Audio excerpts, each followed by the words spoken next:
آپ اپنی ماں کے ہاتھوں کو چومتے ہیں، سونگھتے ہیں، ان کو پیار کرتے ہیں، آپ کو خوشی کا احساس ہوتا ہے، پھر ایک دم سے آپ کو خیال آتا ہے، اداسی ہوتی ہے کہ یہ لمحہ ہمیشہ نہیں رہے گا۔ آپ اپنے چھوٹے بیٹے کو اٹھاتے ہیں، آپ کو لگتا ہے کہ اس کا وزن زیادہ ہو گیا ہے، اس طرح ساری زندگی نہیں رہے گا، وہ بڑا ہو جائے گا، آپ شاید اس کو اٹھا نہیں سکیں گے، یا ہو سکتا ہے وہ آپ کو اٹھانے بھی نہ دے۔ اس کو سائیکالوجی میں پری ایمپٹیو گریف کہتے ہیں، یعنی ایک خوشی کے لمحے میں آپ کو مستقبل کی اداسی آ جائے، کسی کے مرنے سے پہلے آپ کو وہ خوف آ جائے کہ جب یہ مر جائے گا تو میرے ساتھ جو یہ خوشی کا لمحہ ہے یہ ختم ہو جائے گا۔ لیکن انسان کو اس آئیڈیاز کو، اس خیالات کو اپنے دماغ میں ری فریم کرنا چاہیے،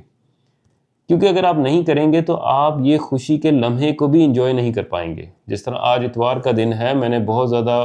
انجوائے کیا، بچوں کے ساتھ باہر گیا، بہت ساری چیزیں کی، لیکن ایک دم سے اداسی آ جاتی ہے کہ کل پیر ہے، کل یہ دن نہیں رہے گا، کل میں نے آفس جانا ہے۔ لیکن مجھے یہ ریفریم کرنا چاہیے اپنے دماغ میں، اسے بتانا چاہیے کہ یہ جو لمحہ ہے جس کے اندر مجھے خوشی ہے، یہ صرف ایک یونیک لمحہ میرے لیے بنایا گیا ہے۔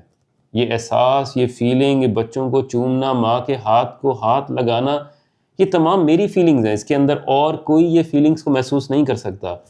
اور مستقبل کا غم لے کر میں اپنے لمحے کو بھی خراب کر رہا ہوں۔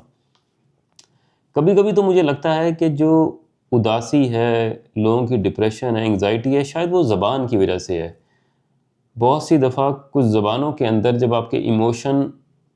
آپ کے لفظوں پر نہ آ سکیں تو آپ کو اداسی کا خیال آتا ہے۔